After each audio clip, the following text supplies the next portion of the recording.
Приветствую вас на канале Бурмикс, с вами дядь Миша. Друзья, обожаю рулетики из баклажанов. И у меня есть 3 великолепнейших рецепта.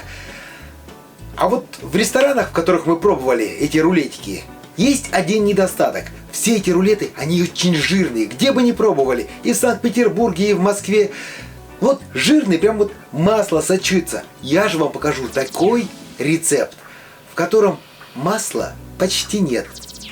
Они нежнейшие, вкуснейшие, прекраснейшие. Сегодня у нас первый рецепт – это баклажаны с помидорами. Готовим! Подготавливаем баклажан. Срезаем плодоножку, срезаем боковинку. И чтобы нарезать баклажан аккуратными пластами, будем использовать деревянные шпажки.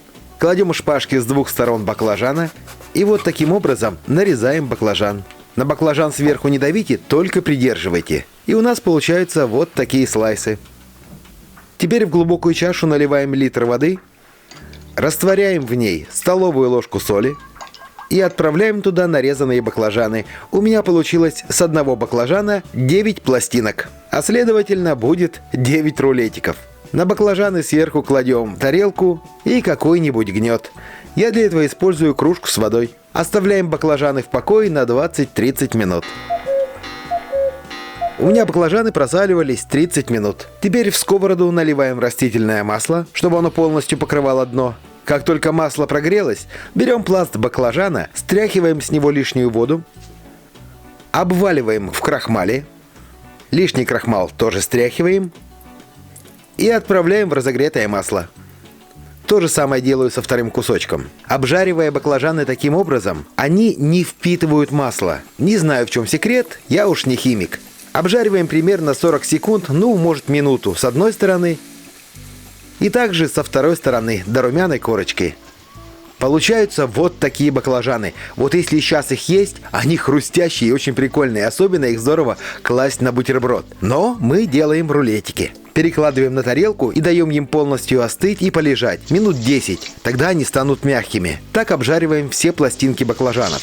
А пока у нас баклажаны остывают, готовим намазку. Творожный крем-сыр перекладываем в чашку, добавляем зелень. У меня это петрушка и укроп. Классно, конечно, сюда еще добавить кинзу, но, к сожалению, у меня ее сегодня нет.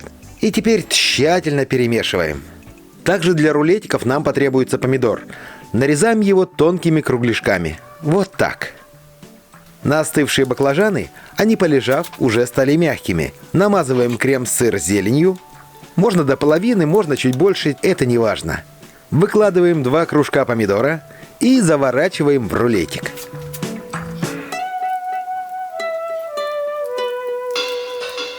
Вот такая красота получается. В результате у меня, естественно, получилось 9 рулетиков.